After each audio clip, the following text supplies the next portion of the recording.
Sejumlah tokoh bangsa menyambangi Istana Kepresidenan Jakarta untuk bertemu Presiden Prabowo Subianto dalam doa bersama untuk bangsa serta berdialog langsung dengan pimpinan negara.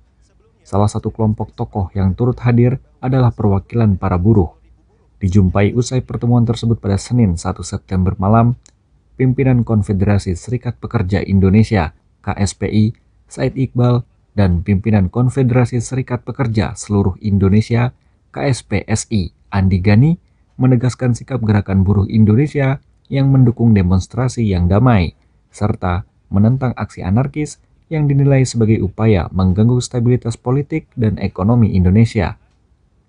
Selain itu, berbagai isu mulai dari pentingnya menjaga ruang untuk masyarakat berpendapat lewat demonstrasi, hingga dorongan untuk membahas sejumlah RUU juga sempat disuarakan. Kami mengusulkan dan berpendapat demonstrasi tetap harus diberi ruang. Karena itu hanya satu-satunya cara bagi kelompok bawah, kelompok buruh, kelompok petani, kelompok nelayan, kelompok mahasiswa, dan orang-orang kecil untuk menyampaikan aspirasi ketika lembaga-lembaga formal, tanda petik ya, lambat atau tidak mau mendengar apa yang menjadi aspirasi kelompok bawah.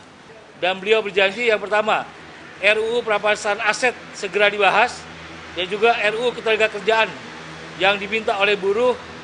Beliau minta kepada Ketua DPR untuk langsung segera dibahas oleh partai-partai dan setuju untuk segera dibahas.